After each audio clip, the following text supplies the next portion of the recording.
Assalamualaikum warahmatullahi wabarakatuh. Selamat pagi anak-anakku, salam sejahtera untuk kita semuanya. Oke, sebelum pembelajaran dimulai, Bapak akan terlebih dahulu memperkenalkan diri. Karena hari ini Bapak pertama kali mengajar di kelas A. Langsung saja, nama Bapak yaitu Ali Anwar SPDI, bisa dipanggil Pak Ali ataupun Pak Anwar. Untuk kelas yang diamanai oleh Ibu Kepala Sekolah, Bapak mengajar mulai dari kelas 1 sampai kelas 6A, mata pelajaran Pendidikan Agama Islam dan Budi Pekerti. Pendidikan Agama Islam dan Budi Pekerti, di pagi hari ini Bapak akan menjelaskan materi kelas 2 semester Gasal, yaitu tentang Nabi Muhammad SAW teladanku. Sebelum pembelajaran dimulai, alangkah indahnya, alangkah baiknya kita berdoa terlebih dahulu, memohon kepada Allah mudah-mudahan di pagi hari ini pembelajaran dapat berjalan dengan lancar, kita semuanya diberi ilmu yang bermanfaat. Berdoa dimulai. Bismillahirrahmanirrahim. Raditu billahi robba wa bil islami dina wa bi muhammadin nabiyya wa rasula. Rabbi zidni ilma warzuqni fahma. Amin ya rabbal alamin. Selanjutnya pembelajaran yang pertama tentang Nabi Muhammad SAW panutanku atau teladanku. Adapun materi pembelajaran hari ini ada 3. Yang pertama kisah teladan Nabi Muhammad, yang kedua kejujuran Nabi Muhammad, yang ketiga manfaat sikap jujur.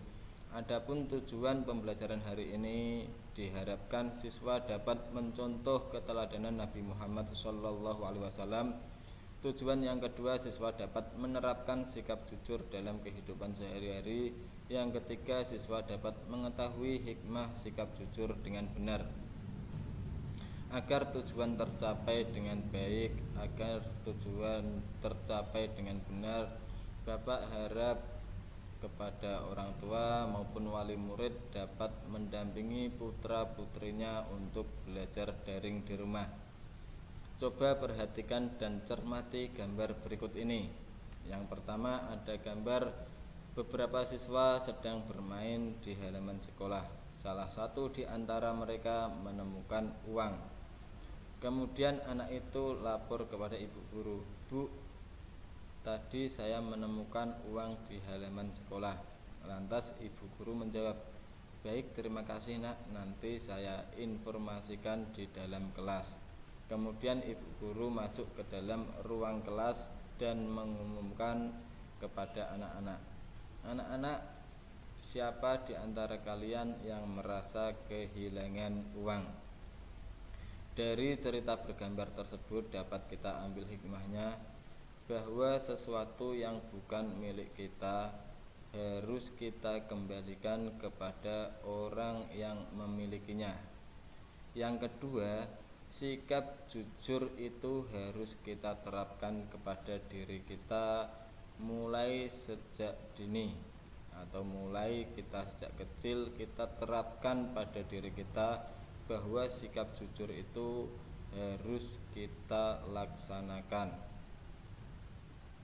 Setelah kita mencermati gambar tersebut, masuk ke dalam materi tentang Nabi Muhammad, teladan bagi seluruh umat. Sebelum kisah Nabi Muhammad, alangkah baiknya kita mengetahui biografi Nabi Muhammad terlebih dahulu. Nabi Muhammad adalah Nabi dan Rasul terakhir yang diutus Allah. Nabi Muhammad SAW lahir di Mekah pada hari Senin 12 Rabiul Awal tahun 570 Masehi atau tahun gajah. Ayah Nabi Muhammad SAW bernama Abdullah dan ibu Nabi Muhammad SAW bernama Siti Aminah. Kemudian kita masuk sikap jujur Nabi Muhammad SAW. Nabi Muhammad terkenal jujur dalam setiap perkataan perbuatan.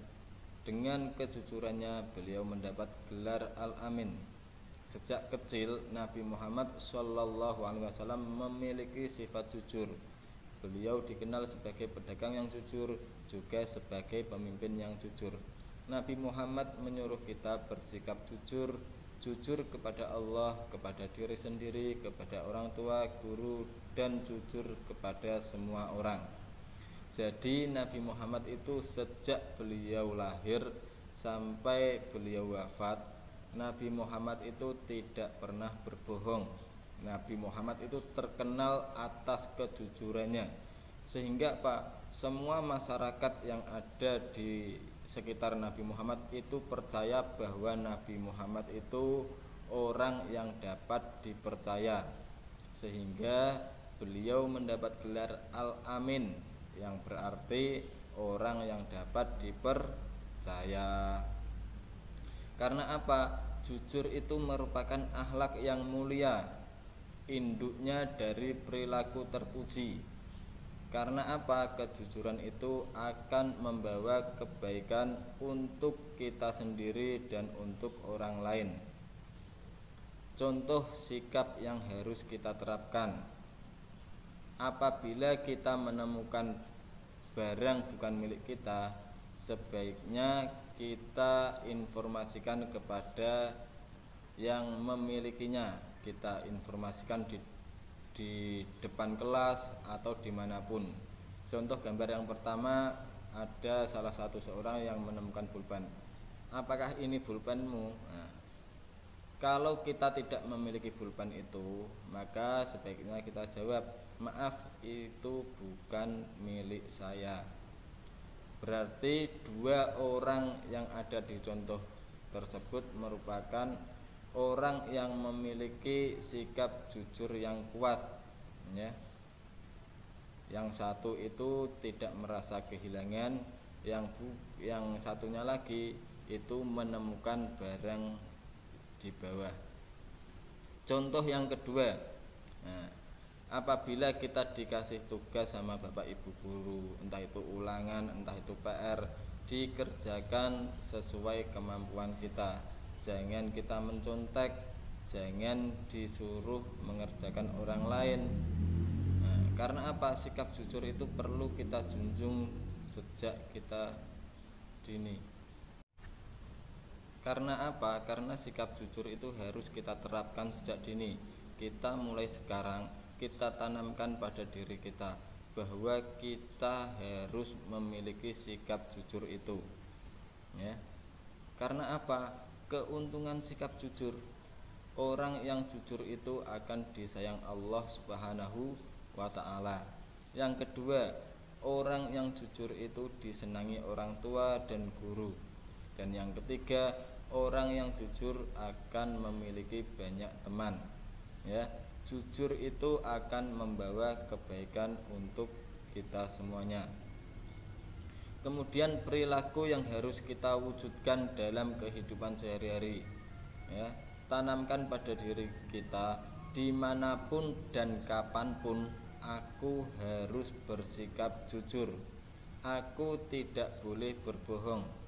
Jika aku berbuat salah, aku akan meminta maaf dan berkata jujur.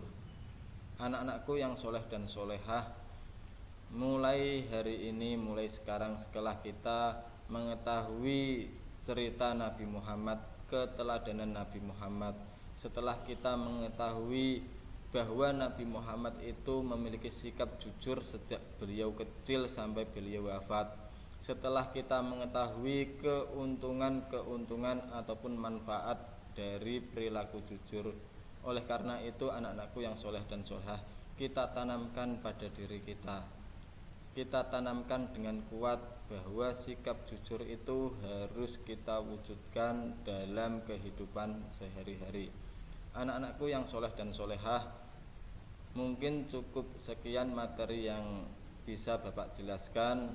Untuk itu Bapak harap evaluasi pada pagi hari ini dapat ditulis di buku pendidikan agama Islam. Kemudian hasilnya nanti difoto dan dikirimkan ke grup WA, ya. Bapak harap kerjakan dengan penuh kejujuran, ya. Penuh kejujuran, mengerjakan sendiri, menulis sendiri, kemudian dikirimkan ke grup WA. Cukup sekian materi yang bisa Bapak sampaikan. Mudah-mudahan bisa bermanfaat untuk kita semuanya. Sebelum Bapak akhiri, kita berdoa bersama-sama kepada Allah, baca suratul Fatihah. Semoga materi pada pagi hari ini dapat bermanfaat untuk kita semuanya. Biridhoillah wali syafaati Rasulillah wa ala niyati sholihah. Al-Fatihah. A'udzu billahi minasyaitonir rajim. Bismillahirrahmanirrahim. Alhamdulillahirabbil alamin arrahmanir rahim maliki yaumiddin. Iyyaka na'budu wa iyyaka nasta'in ihdinas siratal mustaqim siratal ladzina an'amta 'alaihim ghairil maghdubi 'alaihim waladdallin. Amin. Billahi taufiq wal hidayah. Assalamualaikum warahmatullahi wabarakatuh.